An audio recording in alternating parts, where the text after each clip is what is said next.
Jeep Gladiator's super expensive radio upgrade. Was it worth it?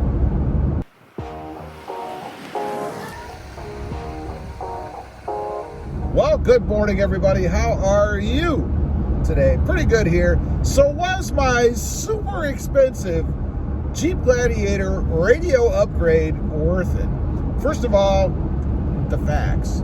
The radio install was pretty darn simple. It was plug and play. You get a new bezel for it because you need a bigger bezel. It's a bigger screen, right? The 8.4-inch awesome screen. And then you get the radio, of course. And it's amazing what radios are today, man. They're just like a thin blade. That's really about all they are. But it's an easy install. It's plug and play. You just take a few pieces off. Everything pops off. There's like, I don't know, 8 screws that you need to remove. I have an install video up on the channel if you want to see how it's done. But not too bad at all. Pretty simple. I will caution you, though, one little thing I ran into, you have to be a little patient once you get it installed and turn it on. You need to make sure that the Gladiator is fully powered down, that all the systems are powered down before you turn it back on so that it syncs up properly and everything meshes and it functions correctly. I had that little issue when I did it. I was too eager to turn it on and see what it looked like, and I didn't give the Jeep time enough to power down so that everything synced up so that all the functionality was there.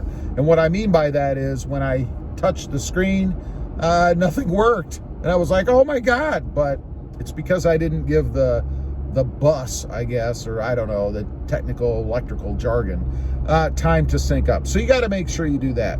As far as cost goes, I mentioned it's super expensive, right?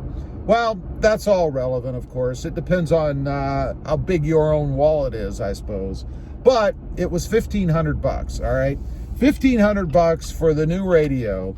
And then you have your old radio left over, right? Now you have 2 options for that. Well, really 3. You can keep it in case for some reason, I don't know, you ever want to reinstall it, or maybe you're going to trade it off and you want to put the new screen in the next Gladiator. Or you can sell it outright, you know, put it out on eBay or Amazon or I don't know, wherever you can put it, Craigslist.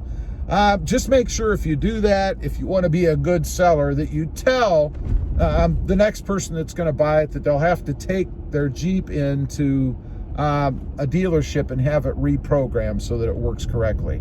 And that's one nice thing about buying this radio, the bigger radio from the company I did, Infotainment, is that you give them your VIN number, and when you get the radio, it's already set up for your Jeep, right? So you don't have to take it to the dealer and have it, you know, initialized or set up or anything crazy like that. It's ready to go. Your third option, and this is what I chose to do, is to sell your existing radio back to Infotainment if you decide to go with them. What I got for my radio, and honestly, I probably could have gotten more, maybe another Hondo 50, something like that.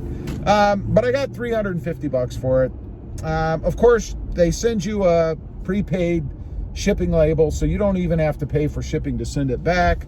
Keep the box that you got your replacement radio in because it fits nicely in there, and I was able just to slap their label on and send it back.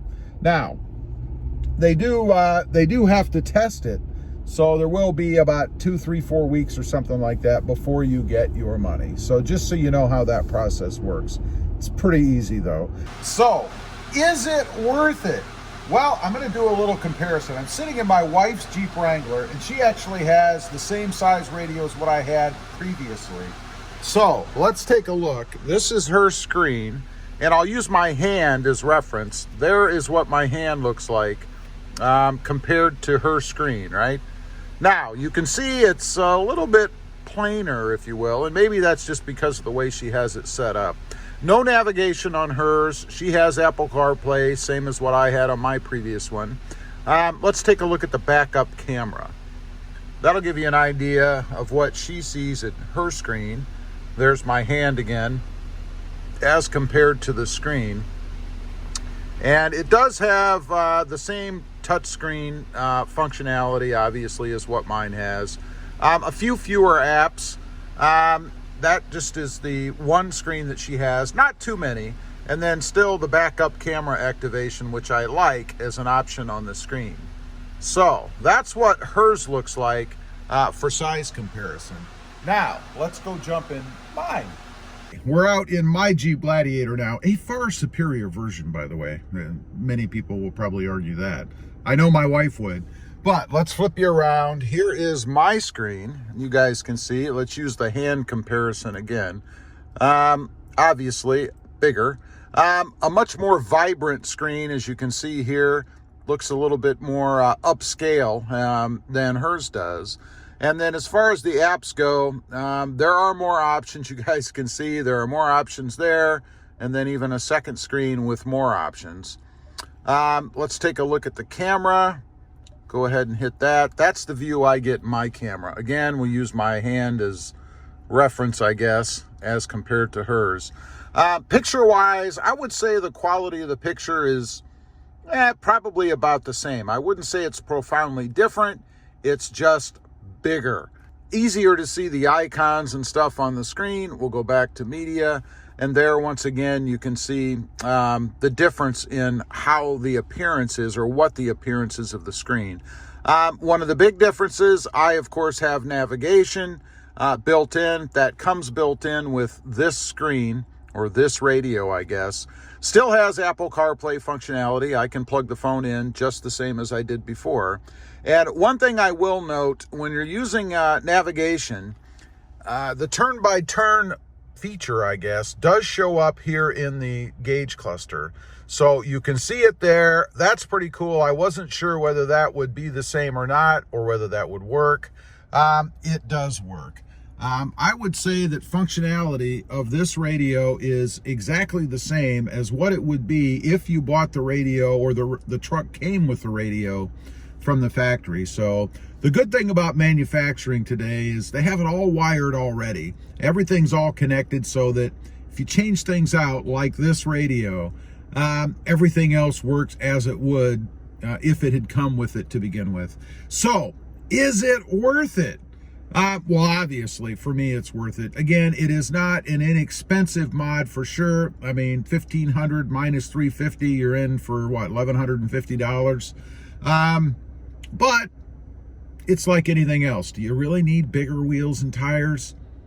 If it's worth it to you, then it's worth it. I love it. So far, no issues with it. It works seamlessly. I would highly recommend it if you're into the bigger screen and you're willing to spend the money on it to do it. Definitely worth it for me. I love that it's a plug-and-play application. Anybody can do it. The wires and stuff on the back are even color-coded, so it's really hard to screw up. Unless you drop it on the ground before you put it in. I don't know how you could mess it up. Great experience with infotainment. I did call them to order this. You can order it online. Very helpful. I believe the fella's name there was Jerry. Kudos to him. Very helpful for me. Anyway, leave a comment down below. Let me know, is it worth it to you? Or is it just too much money and you'd rather spend it on other things? I'd be curious to know. Also, real quick, if you're interested, check out my other channel. It is Rob Motive, all about my 2020 Toyota Tacoma right up there. Don't forget to click that notification bell so that you don't miss out on any upcoming videos. And do me a favor, smash that subscribe button on the way out. Thanks for watching. Stay safe out there. Bye.